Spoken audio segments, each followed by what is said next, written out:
I work for a major travel agency, and I'm 28 years old. My name is James. My wife, Lisa, is the same age as me. We met during our student years, started dating, and got married after we began our careers. Even after marriage, we decided to continue working until we had children, so Lisa kept her job at the bank where she worked before we got married. After finishing my usual customer service tasks, I was doing some paperwork when a new customer walked in. Instinctively, I greeted them and headed towards the entrance, only to find Lisa, who was supposed to be at work, and a man I didn't recognize standing beside her. The two of them were cozily nestled together, like a couple. Come on, this can't be happening. I had always believed that infidelity was something that would never touch my family. But that belief was my mistake. We had been married for 3 years. We had been trying for a baby since right after we got married, but had not been successful. Work got busy, I got a promotion, and our time together dwindled. I would often come home late, help out at other stores, or work on weekend, and our opportunities for quality time together became rare.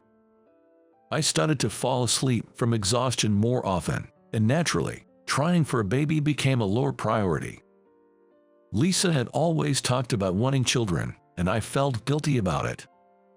So, I decided to have a serious conversation with her after dinner. Hey, there's something I want to talk about. It's about having kids. What's up? You've always said you wanted kids, but I've been so busy lately. I want to be more supportive, but with the promotion and the busy season coming up. I see, it can't be helped. You're doing great at work. Yeah, sorry about that. It's okay, it's not your fault.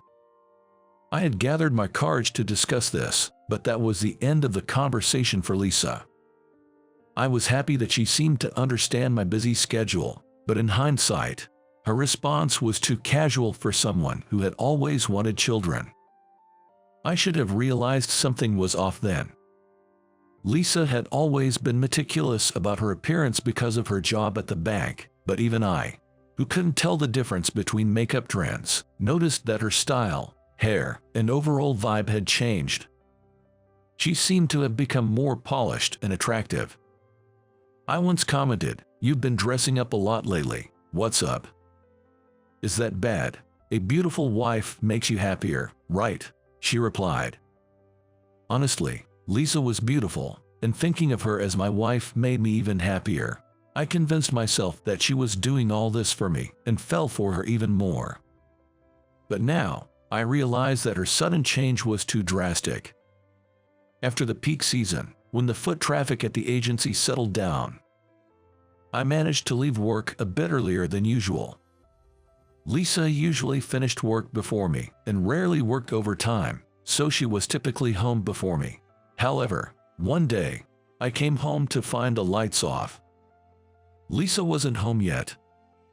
I thought it was unusual but didn't think much of it. However, this started happening more frequently, and Lisa's return time got later and later. When I texted her, she often took a while to reply. Worried, I asked, "You've been coming home late recently. Did something change at work?" She sighed and said, "Well, it's not exactly a transfer, but my workload has increased. I've been doing nothing but overtime lately. It's getting to me." I knew I wouldn't understand the details of her work, and there might be things she couldn't share. I had been neglecting our efforts to conceive, and since I usually came home later, Lisa had been taking care of most of the household chores and meals.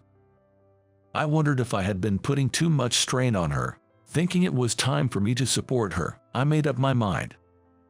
For my beloved wife. "It's tough, huh? I'll do what I can, so let's work through this together." "Really, it's been hard lately, so that would be a big help. Thank you." From that day, I took on more household responsibilities and started cooking dinner whenever I got home early. I learned from the internet and cut books. And although cooking for someone else was new and challenging for me, I found it enjoyable. It felt like a way to make up for neglecting our efforts to conceive and to give back to Lisa. I even managed to become more efficient with our grocery shopping, though I wouldn't say I reached the level of being frugal. Around this time, our schedules aligned even less, and our intimate life became almost non-existent. Lisa started going out more on weekends, often not returning until late, with various excuses. Gradually, I found myself taking on more of the household duties, including cooking, cleaning, and laundry. But seeing Lisa heading out to gatherings, saying I wanted to get promoted and needed to network, I couldn't bring myself to say anything, considering I had also burdened her with my own ambitions for promotion. Not being familiar with the banking industry, I assumed such networking was crucial, and given her superior performance, I thought it best to let her do as she pleased. A while later, when I ran into one of Lisa's colleagues at the supermarket after work, the conversation took an unexpected turn. Although we weren't close, I knew the colleague from previous outings with Lisa. Good evening. You're Lisa's husband, right? Good evening. Yes, I am. Long time no see. I'm glad I didn't mistake you for someone else. As we made small talk, her colleague mentioned something that caught me off guard. It's really nice that both of you are into cooking. Pardon? I asked, surprised. The colleague looked puzzled. Lisa has been really into cooking lately. It's amazing how she's beautiful, good at her job, and even cooks special dishes for her husband. She even left work on time today to cook. Today as well. Yes, isn't it? Are you out getting some missing ingredients? He asked with a smile. I was momentarily speechless, confused by the mismatch between what was being said and what I knew. My basket was full of groceries, making it hard to come up with an excuse. Today, I'm cooking one dish, and, I'm also stocking up for when I cook next. Haha, I managed to say.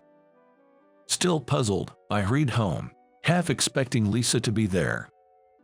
But she didn't return until late, as usual. Sorry for being late again.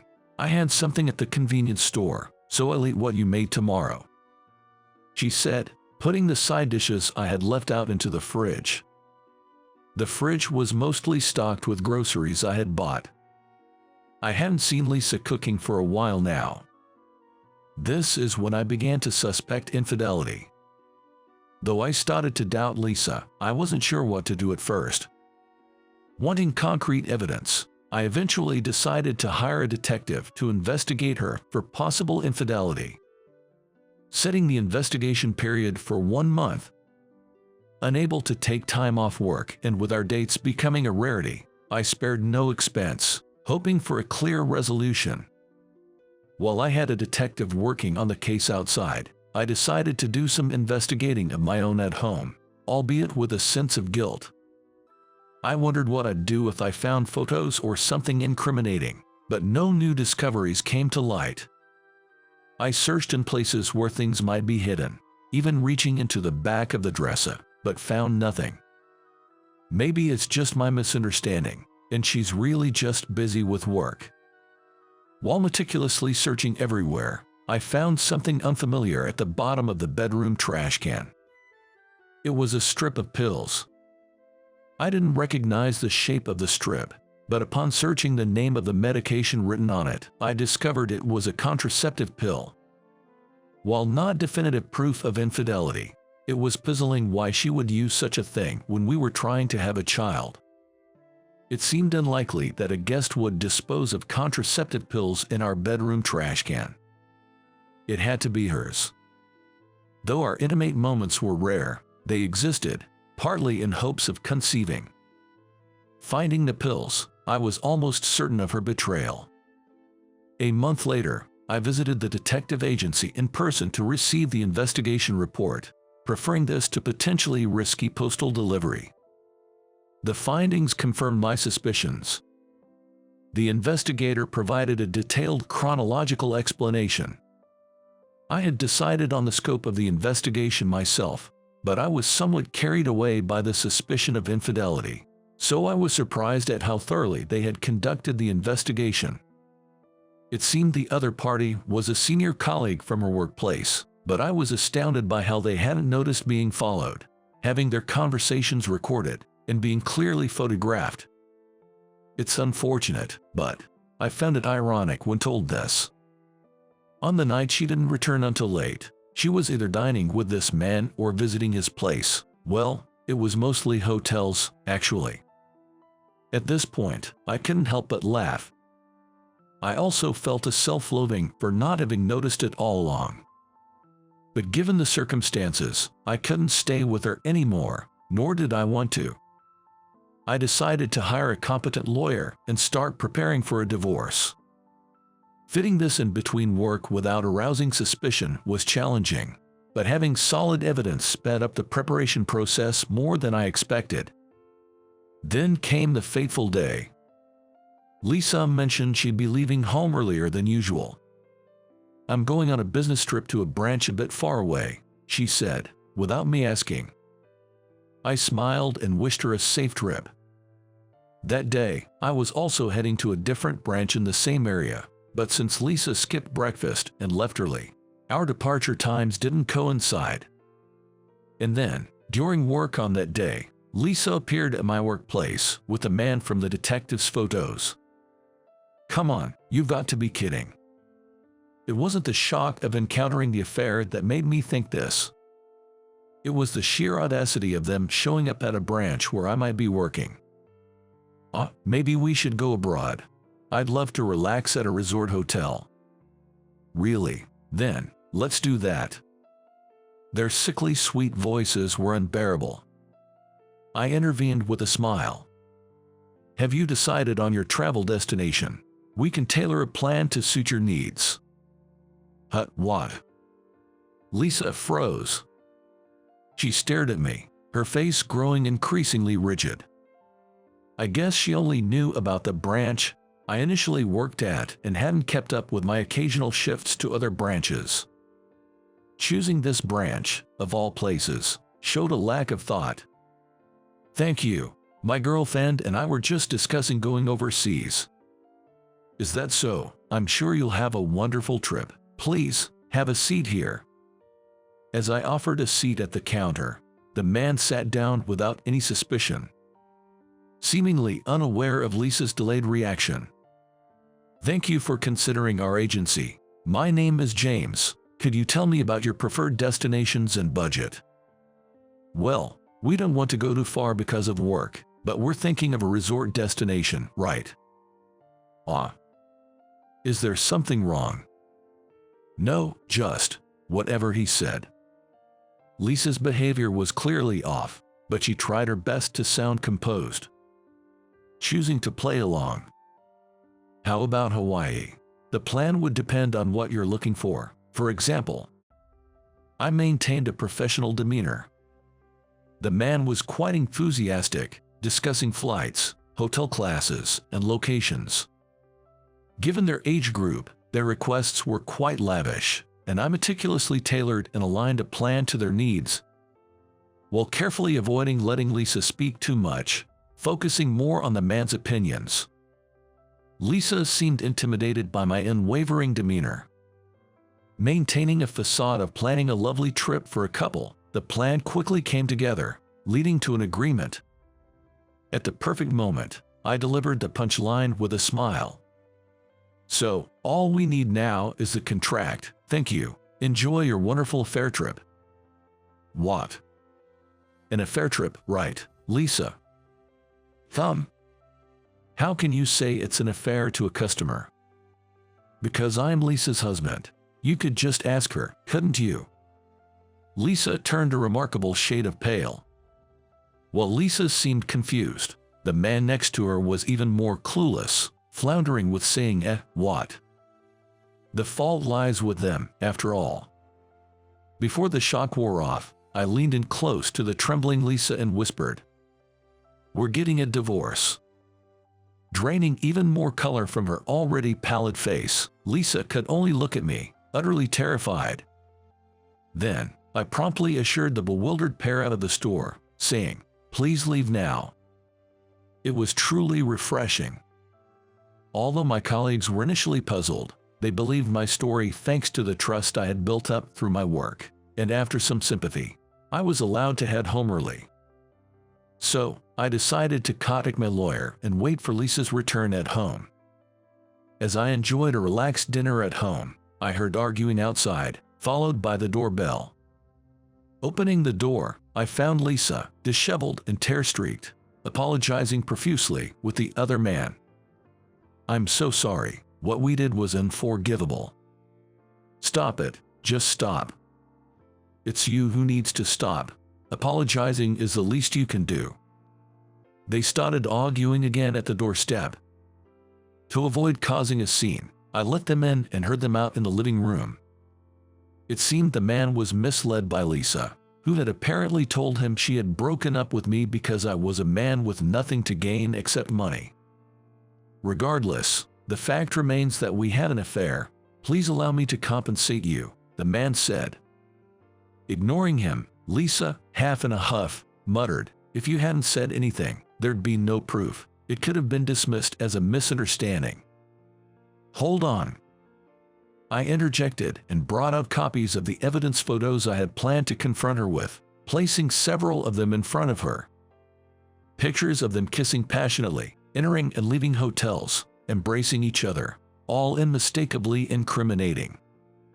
Lisa, turning as pale as she had in the afternoon, screamed and covered the photos with her body. "Why? I don't want this. No." The man kept repeating, "I'm sorry, I'm sorry. I knew about this long before you showed up today. I was prepared. I'm not as naive as to casually visit the branch where your husband works," I told her. Lisa then fell silent, her face flushed with embarrassment. I might have been harsh, but I wanted to speak my mind. "As I said earlier, we're getting a divorce. It's already decided." Hearing this, Lisa burst into tears. I had never seen her so emotional, and I felt nothing but disdain for someone who cries and screams over being caught in wrongdoing. Afterward, I sent Lisa away with only the essentials and switched to communicating through the lawyer. The divorce was finalized swiftly. Lisa seemed to have planned to be with the man, but he, being decent despite the affair, rejected her. She even ludicrously inquired through the lawyer, "If we don't get divorced, do I not have to pay alimony?" The lawyer explained to her that wasn't the case, and she seemed to understand, not being particularly unintelligent. I decided to believe the man's word since he appeared sincere. And so the divorce proceedings were complete.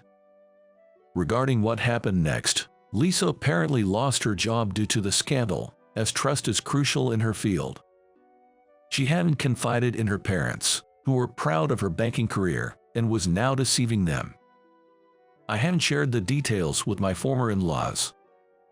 I felt bad for them, but have grown so averse to anything related to Lisa that I glossed over the truth. I slightly pity any man who might get entangled with her in the future, especially since rumors suggest she's now in debt from her lavish spending on fashion, dining, and travel. I've made sure our mutual acquaintances are aware, reducing her potential support network. I hadn't found a new relationship yet, but thanks to Lisa's neglect of household duties, I've become quite adept at managing chores and am enjoying my single life.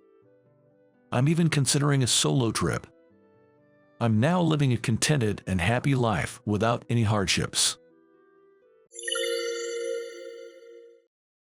Hey, why are you even here at this shop? I don't think a place like this is meant for an incompetent high school graduate like you. That day, I was visiting my favorite upscale French restaurant with my work colleagues. I unexpectedly ran into Sophia, who had bullied me relentlessly at my previous company. Dressed in an expensive dress and wearing bold makeup, Sophia twisted her bright red lips and loudly berated me without any regard for the other customers. "Could you please stop bothering me now?" I said this, feeling utterly annoyed by the interruption of my enjoyable time. "Shut up. Oh, by the way, I've been appointed as the next CEO. If you suck up to me now, maybe I could do business with your company. "You'd better not sour my mood, you know." Just then, a man in a fine suit appeared, and Sophia's face turned pale. "My name is Jason. I'm a 28-year-old company employee. My father passed away in a traffic accident when I was still very young. He was taken from us by a car that ran a red light while he was crossing the street on his way to work. Losing our father so suddenly, our family was left in shock, unable to accept his death. I have little memory of how we managed to stabilize our lives after that. Moreover, the offender in the accident was driving without a license and insurance, adding insult to injury. Due to the offender's blatant disregard for the law, we were left with no choice but to accept the situation, as we could not expect any compensation from someone with no ability to pay. This added to the burden of my exhausted mother.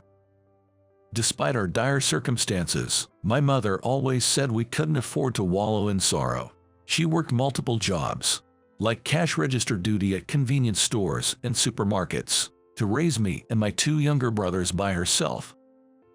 My father had left us with a small amount of life insurance, but it was barely enough to support me and my two younger brothers. Growing up in such conditions, I was determined from a young age to ease my mother's burdens as soon as possible, deciding to work right after graduating from high school instead of pursuing further education. Deciding to work was one thing, but the actual job hunting process for a high school graduate was incredibly tough. The industries open to high school graduates were limited, with most job postings in caregiving, apparel, and the food service sector. However, the wages offered in these sectors for high school graduates were very low, which was a significant concern for me. I was desperate to find a job that would pay well enough to provide some comfort to my mother. When I heard from a career guidance counselor about a job opening at a local major construction company, I was determined to secure the position at all costs. The construction company had far more positions available for college graduates, and the openings for high school graduates seemed almost like an afterthought. But I couldn't afford to let this opportunity pass, so I worked closely with the career guidance counselor on my resume, studying for the entrance exam and preparing for interviews. I managed to pass the document screening and found myself in an interview alongside numerous college students. But I couldn't afford to be intimidated. In the interview room, I was faced with what appeared to be the company's CEO, a gentle-looking man, and 3 other executives or HR personnel. I looked straight ahead and started my self-introduction. Then, one of the executives, Scott, asked me a challenging question with a smirk. "It seems you've worked hard in your studies at high school." "Yes.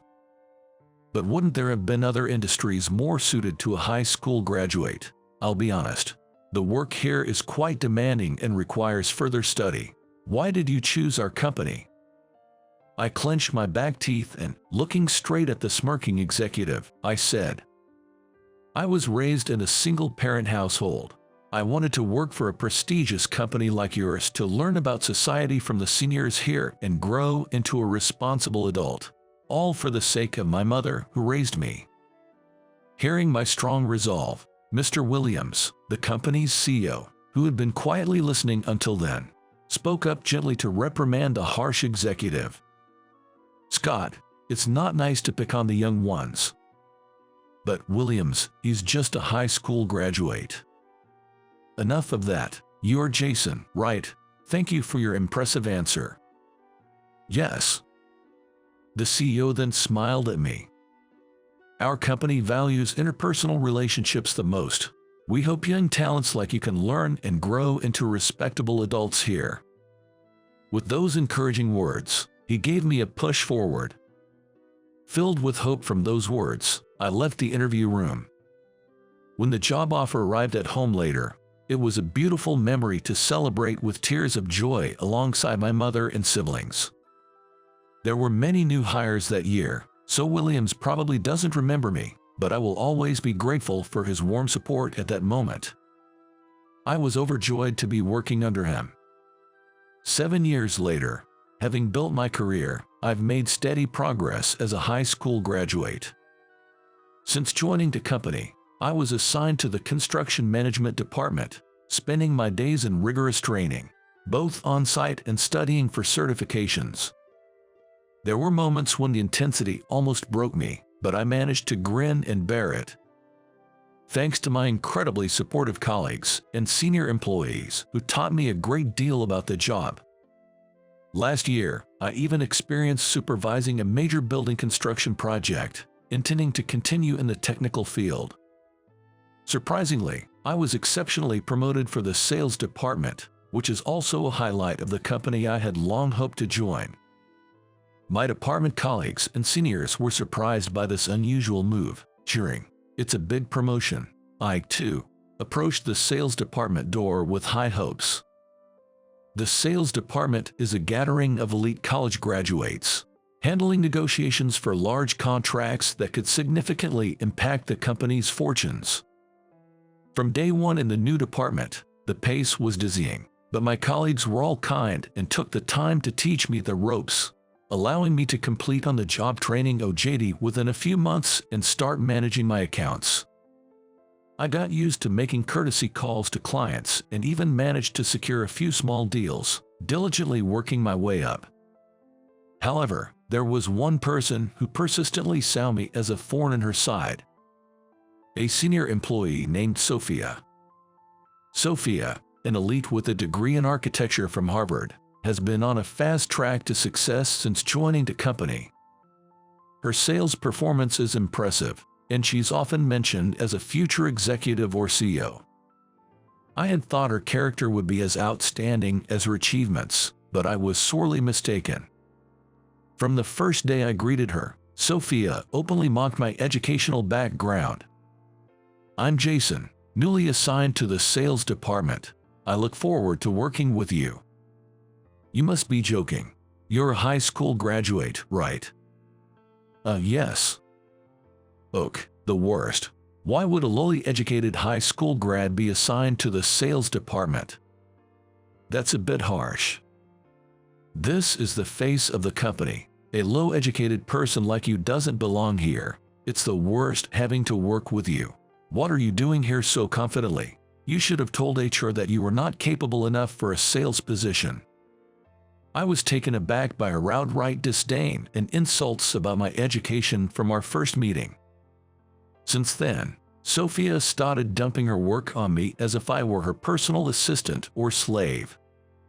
One day before a meeting, "Hey, high school boy, copy these meeting documents and take them to the conference room." "But that's not my job." "What? You dare defy me, a high school grad?" "Fine, I'll do it." And another time, just before the end of the workday, "Hey, I don't have time to prepare tomorrow's meeting materials, so you do it tonight." "Tomorrow's meeting materials? But that's not my task." "Just do it. Bring them first thing tomorrow morning. You know what will happen if you don't, right?" "Understood."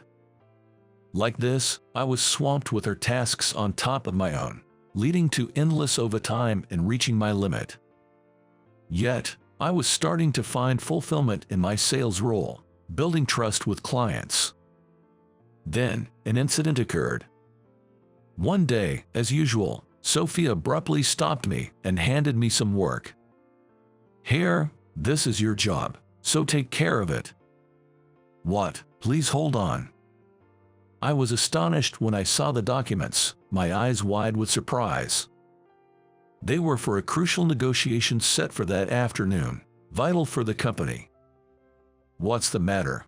It's your responsibility, so make sure you do it well. Though, being a useless high school grad, preparing at this point might be futile. I doubt it'll go well, but do your best." Sophia sneered at my panic and walked away. In a rush, I skimmed through the documents and prepared what I could, heading to the negotiation venue. Of course, the outcome was disastrous. It was a negotiation for a large shopping facility construction project, and I was embarrassingly unprepared. With no finalized concept or visual designs, I was reprimanded on the spot. Understandably, The client was furious, saying, "I've never been so insulted like this," leading to a significant complaint. At that moment, all I wanted to scream was, how was I supposed to handle this with just a few hours' notice? Later, back at the company, I was called in by Executive Kevin and reprimanded for the mishap. "Why did this happen? Didn't you realize how important this negotiation was?" I was assigned to this negotiation task just this morning. I had no time to prepare. Shut up. No excuses. But it's true. It's hard to believe Sophia would do something like that. Blaming others like this is disgraceful. I tried to tell the truth, but the executives, being close to Sophia, wouldn't listen to me, leaving me in despair. Consequently, I was dismissed for causing significant damage to the company. In other words, I was fired. On my last day, as I was clearing my desk, Sophia looked at me with a smirk. "I feel refreshed now that an incompetent like you is gone." Her final taunt and laughter as I left were etched in my mind. That's how I ended up leaving the company I had worked at for 8 years. 5 years later, I found myself in a high-end French restaurant for work. This famous restaurant, located in a prime location on 5th Avenue, served dishes prepared by a skilled chef using the finest seasonal ingredients. The upscale restaurant has a bar attached to it and one private room for VIPs in the back. I was sitting at a table with a few colleagues, enjoying delicious wine and food while having a lively conversation. Then, from the entrance, I heard a voice saying, "I had a reservation today under Sophia." The person guided by the staff was the very last person I wanted to see again, Sophia. Upon noticing me, Sophia's face turned sour. "Hey, why are you even in this place?" "It's been a while, Sophia. I don't think a place like this is for incompetent high school graduates like you. You haven't changed a bit, even after all this time." Dressed in an elegant dress and bold makeup, Sophia, with her bright red lips twisted, loudly confronted me without regard for other customers. The waiter, flustered by the tense atmosphere, tried to guide Sophia to her seat, saying, "Excuse me, your seat is in the back," but she ignored him and continued, "What are you even doing now, after being fired?" "I'm here with work colleagues today." "Oh, really? I wonder what kind of bottom-tier company took you in. Are you trying to show off by coming to a place like this? Can you please stop bothering me?" I said, utterly annoyed by the disruption of an enjoyable moment. "I'm not bothering you. It's just the worst having a high school grad like you in the same space. Just leave." "That's ridiculous." "Shut up. I've been appointed as the next CEO. Maybe if you suck up to me now, I could consider doing business with your company. Wouldn't want to upset me, right?" "I'm not interested in that." Despite my repeated rejections, Sophia kept pestering me. "Don't ignore me, you incompetent high school grad. Are you even listening to me?" As Sophia stood beside me, looking down from her lofty position with a smirk, I was utterly disgusted. Despite the delicious dishes laid out on the table, Sophia's loud complaints soured the atmosphere. I decided to ignore her and continue my meal, deeming her words unworthy of a response. "Don't mess with me. Your presence is making me sick. Just leave." As Sophia raised her voice in anger from being ignored, CEO Williams from my former company appeared from the back. "Mr. Williams." I thought I recognized Sophia's voice, but what on earth is this commotion? "Well, it's just that." "Come on, you're disturbing the other guests." "Oh, isn't that Jason? Good to see you." Greeted by him, I responded in kind. "Likewise, it's good to see you. It's quite a coincidence to meet here." "Indeed. Thank you so much for reaching out about the new project." As we engaged in a friendly chat, Sophia, standing beside me, staggered back in shock, completely dumbfounded. "Mr. Williams, what's this all about?" What do you want to know? This guy was fired from our company for being incompetent. Why are you, Mr. Williams? Hey, Sophia, watch your mouth. Jason is the sales division head at the major general contractor, K Construction, and also an executive officer. K Construction. Hearing the name and position at the company I work for from Mr. Williams, Sophia turned pale and started trembling. After being fired, I was recruited by K Construction due to my track record and experience from my previous job. Although my time at my previous job ended prematurely, I was assigned to the sales department at K Construction, where I have continued to achieve the top sales performance nationwide since joining and have climbed up to an executive position. I had met Mr. Williams at a dinner before and have been in good terms with him since. The first time we met, I had told him about working at his company and being fired 5 years ago. To my surprise, he had no recollection of firing me or any memory of such an incident. He mentioned he had no recollection of ever dismissing an employee for misconduct. Without digging into Sophia's past, I avoided the topic and shared how the words he once said about valuing human relationships within the company still empower me today, which pleased him greatly. I credit my ascent to an executive role to his teachings. I participated in various dinners to communicate with a wide range of people, valuing my interactions with individuals both inside and outside the company. By doing so, my sales performance significantly improved, leading to achievements that culminated in my appointment as an executive. That's ridiculous. Impossible. How could such an incompetent high school graduate become an executive at K Construction? Facing Sophia, who was muttering in disbelief and turning pale, I spoke up. Sophia, you're still discriminating against people based on their educational background, I see. Of course, that's obvious. People without a degree are just incompetent. You're still saying that. You might want to reconsider that viewpoint. Judging people solely by their education and not seeing their true worth is a flaw for a leader. Shut up. Why should I be lectured by someone like you? Can you say such a thing? What do you mean? You haven't forgotten about tomorrow's negotiation with our company, have you? What? That's... If someone who could potentially be a business partner behaves like this, we can't trust them enough to work together. It seems best to cancel our meeting tomorrow. No, wait, please wait. I decided to cancel the meeting the next day, appalled by Sophia's persistent focus on educational background without seeing the true essence of people and her unchanged condescending attitude. Jason, what's going on here? Mr. Williams, I'm sorry. I think it's time I tell you everything.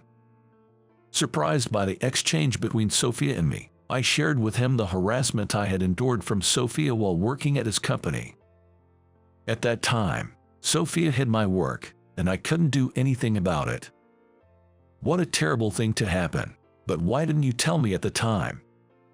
I did inform the executives, but they didn't take me seriously. I thought I'd let it go and forget about it. But seeing Sophia's condescending attitude as soon as we met again made me lose my patience. I see. I had no idea, and I deeply apologize. After hearing my story, he apologized, but Sophia clung to him, desperately trying to make me out to be the villain. Mr. Williams, it's not true. It's all his fault. Don't be fooled. Sophia, be quiet. He sternly reprimanded Sophia with a fearsome glare. The next CEO thing is now back to square one. With that, he walked away, leaving Sophia collapsed on the floor. After a while, Sophia staggered out of the restaurant, escorted by a staff member. I apologized to the chef and my colleagues for the disturbance and reset the atmosphere to enjoy the delicious food and drinks. Later, I heard from Mr. Williams that an internal investigation was conducted regarding Sophia. Apparently, there were quite a few employees who had experienced similar harassment from Sophia, some of whom had kept detailed records.